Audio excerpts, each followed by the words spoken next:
मित्रों, बाघ और तेंदुए का भोजन मुख्य रूप से जंगली जानवर ही होते हैं।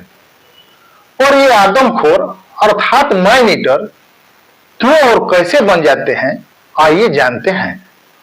भारत के मशहूर शिकारी जिम कॉर्बेट अपने अनुभवों को साझा करते हुए बताते हैं, जो हर उस व्यक्ति को जानना जरूरी है जो प्रकृति से प्रेम करते हैं। जिम कॉर्बेट कहते हैं, एक आदमखोर बाघ वह बाघ होता है जो अपनी विपरीत परिस्थितियों के दबाव में आकर ऐसा खाना खाने पर मजबूर हो जाता है जो उसके लिए नया होता है। 10 में से 9 मामलों में परिस्थितियों की मजबूरी उसकी चोटें होती है और 10वें मामले में कारण है बुढ़ापा, जिस चोट की वजह से कोई खास बाघ या तेंदुआ आदमखोर बन जाता है। चोट का कारण शिकारियों द्वारा लापरवाही से चलाई गई गोली हो सकती है, जिसके कारण वह अपने जंगली शिकारों का पीछा करने और उसका शिकार करने में असमर्थ हो जाता है। फिर मरता क्या न करता। आखिर पापी पेट का जो सवाल है, वह भूख से मरने के बजाय इंसानों का शिकार करने में अपना भलाई समझता है और वह समझ जाता है कि जिंदगी का मजा तो खटे में है। दूसरा कारण है, बाघ शाही को मारते समय उसके कांटों से घायल हो जाता है। ये कांटे बाघ या तेंदुए के पंजों या मुंह पर पकड़ने के प्रयास में आसानी से धंस जाते हैं और फिर इन्हें बहुत दर्द देते हैं। इंसान बाघों का कुदरती शिकार नहीं होते और बाघ तभी इंसानी मांस खाने पर मजबूर होते हैं जब वे चोट या बुढ़ापे की वजह से कमजोर हो जाते हैं, ताकि वे जिंदा रह सकें। एक बाघ जब अपना शिकार करता है तो वह या तो अपने शिकार का पीछा करता है या फिर घात लगाता है। वह अपने हमले की सफलता के लिए अपनी गति और कुछ हद तक अपने दांतों और पंजों की हालत पर निर्भर रहता है।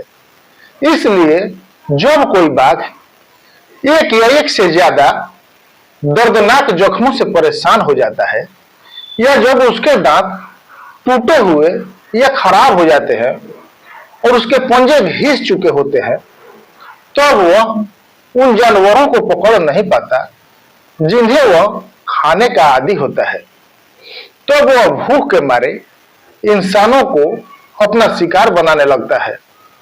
जिम कॉर्बेट का मानना है कि जानवर से इंसान का मांस खाने की आदत ज्यादातर मामलों में अचानक होती है। अचानक से का मतलब समझाने के लिए मैं मुक्तेश्वर की आदमखोर बाघिन का मामला बताता हूं।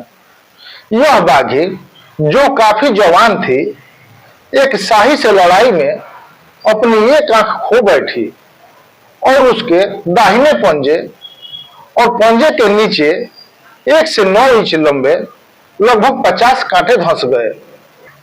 इनमें से कोई कांटे हड्डी से टकराने के बाद यू के आकार में मुड़ गए थे, जिसका नुकीला सिरा और टूटा हुआ सिरा एक दूसरे के काफी करीब थे। जहां उसने अपने दांतों से कांटों को निकालने की कोशिश की थी, वहां मवाद वाले जख्म बन गए थे और जब वह एक झाड़ी में भूखी पड़ी अपने जख्मों को चाट रही थी, तभी एक औरत अपने मवेशियों के लिए चारा काटने के लिए उसी झाड़ी के पास आई।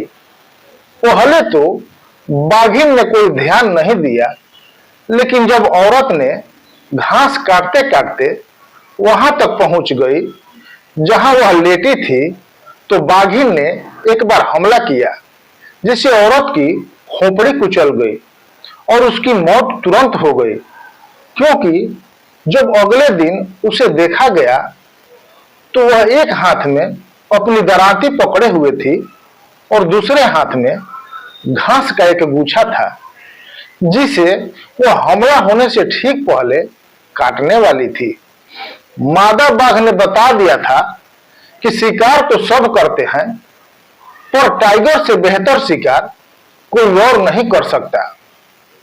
औरत को वहीं पड़ा छोड़कर बाघिन 1 मील से ज्यादा दूर तक लंगड़ाते हुए चली गई और एक गिरे हुए पेड़ के नीचे एक छोटे से गड्ढे में छिप गई।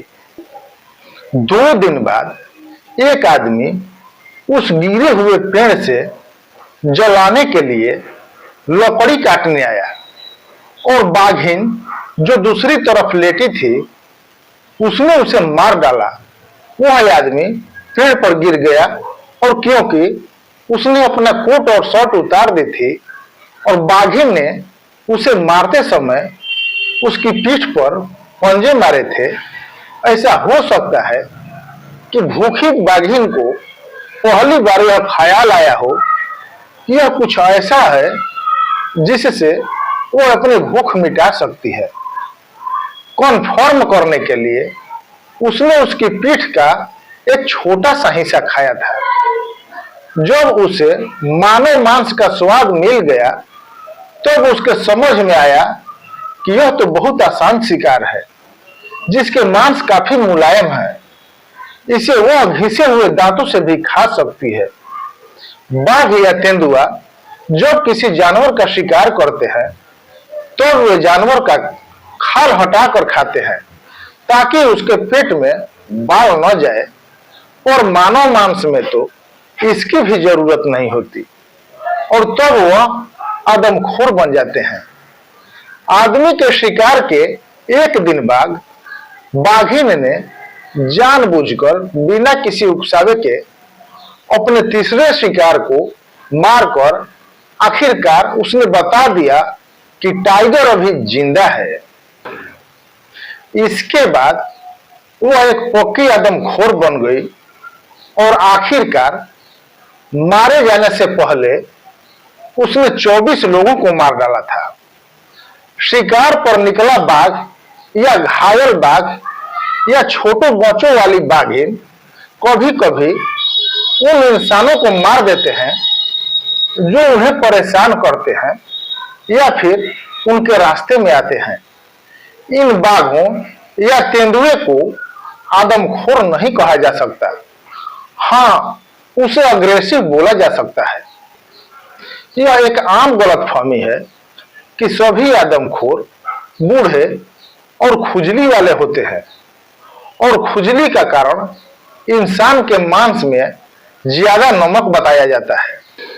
मैं इंसान या जानवर के मांस में नमक की मात्रा में कोई राय नहीं दे सकता, लेकिन मैं यह कह सकता हूं और कहता भी हूं कि इंसान के मांस को खाना आदमखोरों के फर पर बुरा असर डालने के बजाय बिल्कुल उल्टा असर डालता है, क्योंकि मैंने जितने भी आदमखोर देखे हैं उनके फर बहुत अच्छे थे।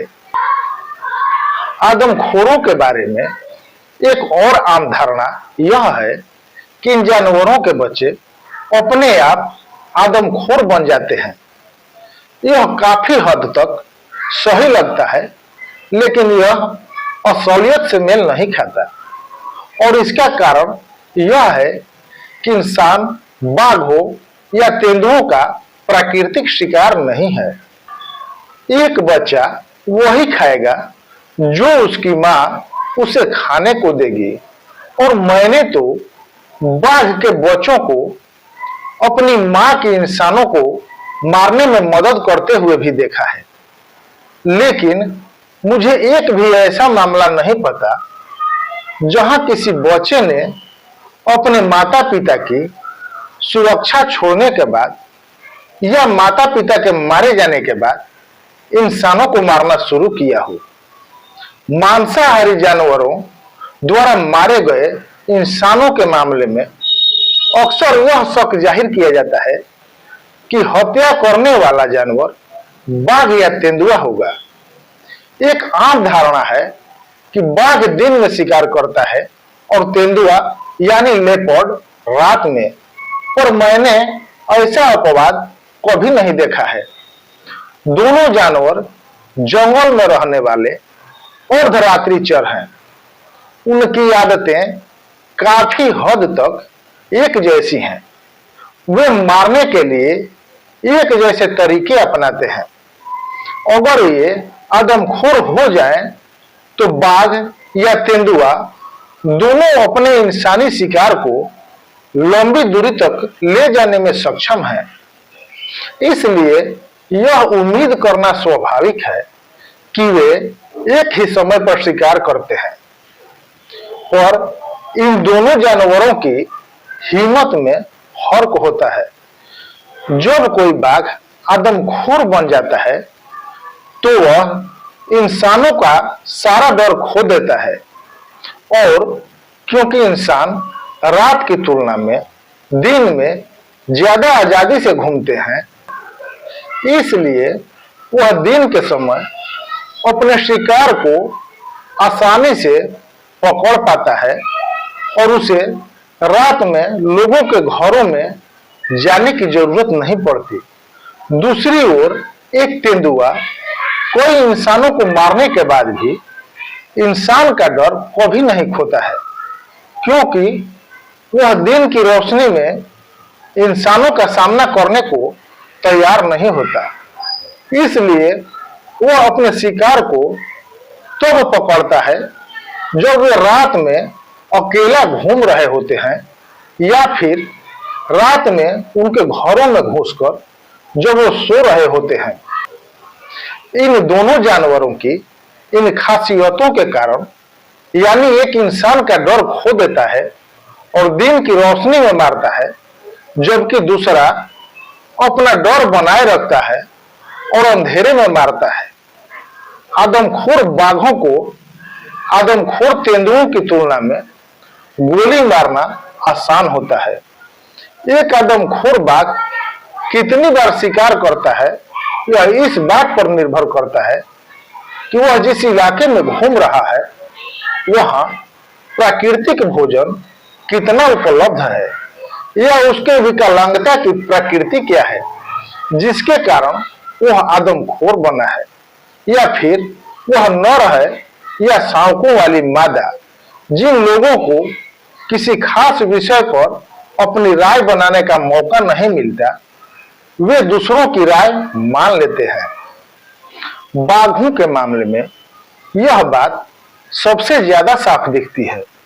यहां मैं सिर्फ आदमखोर बाघों की बात नहीं कर रहा, बल्कि सभी बाघों की बात कर रहा हूं। जिस लेखक ने सबसे पहले बाघ जितना क्रूर और बाघ जितना खून का प्यासा जैसे शब्दों का इस्तेमाल किया, जब वो अपने किरदार के बुरे चरित्र पर जोर देने की कोशिश कर रहा था, तो उसने न सिर्फ उस जानवर के बारे में अपनी दुखद अज्ञानता दिखाई जिसे उसने बदनाम किया, बल्कि ऐसे मुहावरे भी बनाए जो दुनिया भर में चलन में आ गए हैं और जो मुख्य रूप से बाघों के बारे में गलत राय देने के लिए जिम्मेदार है। जब मैं किताबों में बाघ जितना क्रूर और बाघ जितना खून का प्यासा जैसे शब्द देखता हूं, तो मुझे एक छोटे लड़के की याद आती है जिसके पास एक पुरानी मॉडल लोडिंग बंदूक थी, जिसका दाहिना बैरल 6 इंच तक फटा हुआ था और जिसका स्टॉक और बैरल पीतल के तार से बंधे हुए थे ताकि वे अलग न हो जाए। वह तराई और भाबर के जंगलों में घूमता रहता था। उन दिनों जब आज के मुकाबले 10 गुना ज्यादा बाघ थे। रात होने पर जहां भी होता आग जलाकर वहीं सो जाता था। आग के कारण उसके पास जानवर नहीं आते थे और उसे आग से गर्मी भी मिलती थी। बाघों की आवाज सुनकर बीच बीच में जाग जाता और फिर आग में एक और लकड़ी डालकर करवट बदलता और बिना किसी परेशानी के अपनी अधूरी नींद पूरी करता। अपने छोटे से अनुभव और दूसरों से जानकारी लेकर जिन्होंने उसी की तरह जंगल में दिन बिताए थे, यह जानता था कि जब तक बाघ को परेशान न किया जाए वह उसे कोई नुकसान नहीं पहुंचाएगा। यह दिन के उजाले में किसी भी बाघ को देखकर उससे बचता था, और जब ऐसा मुमकिन नहीं होता था तब तक बिल्कुल शांत खड़ा रहता जब तक वह गुजर न जाए। उसके बाद ही वो आगे बढ़ता था। और मुझे एक बार की बात याद आती है, जब वह खुले में चर रहे आधे दर्जन जंगली मुर्गों का पीछा कर रहा था और एक बेर की झाड़ी के पास रेंग कर पहुंचा और झाड़ी के ऊपर से देखने के लिए खड़ा हुआ। झाड़ी हिली और दूसरी तरफ से एक बाघ बाहर निकला और झाड़ी से बाहर निकलकर मुड़ा और लड़के को ऐसे भाव से देखा जैसे कोई शब्द साफ साफ कह रहे हो, हेलो बच्चे, तुम यहाँ क्या कर रहे हो। और कोई जवाब न मिलने पर वह मुड़ा और बिना एक बार भी पीछे देखे बहुत धीरे धीरे चला गया। और फिर मुझे उन हजारों आदमियों, औरतों और बच्चों की याद आती है जो जंगलों में काम करते हुए या घास काटते हुए, सूखी लकड़ियां इकट्ठा करते हुए दिन ब दिन उन जगहों के पास से गुजरते हैं जहां बाघ छिपे रहते हैं। जब लोग सुरक्षित अपने घरों को लौटते हैं तो उन्हें पता भी नहीं होता कि वे इस तथाकथित क्रूर और खून के प्यासे जानवर की नजर में थे। जिस दिन बाघ बेर की झाड़ी से बाहर निकला था उस दिन से आधी सदी बीत चुकी है, जिसमें से पिछले 32 साल आदमखोरों का कमोबेश नियमित रूप से पीछा करने में बीते हैं। हालांकि ऐसे दृश्य देखे गए हैं जो पत्थर को भी पिघला देते हैं। मैंने ऐसा कोई मामला नहीं देखा जहां कोई बाघ जानबूझकर क्रूर रहा हो या इतना खून का प्यासा रहा हो कि उसने बिना किसी उकसावे के अपनी या अपने शावकों की भूख मिटाने के लिए जरूरत से ज्यादा शिकार किया हो। प्रकृति की व्यवस्था में बाघ का काम प्रकृति में संतुलन बनाए रखना है, और अगर दुर्लभ मौकों पर जब वह बहुत ज्यादा जरूरत से मजबूर होकर किसी इंसान को मारता है, वह उन मवेशियों को 2% मारता है जिन्हें मारने का उस पर आरोप है, तो यह सही नहीं है कि इन कामों के लिए पूरी प्रजाति को क्रूर और खून का प्यासा करार दिया जाए।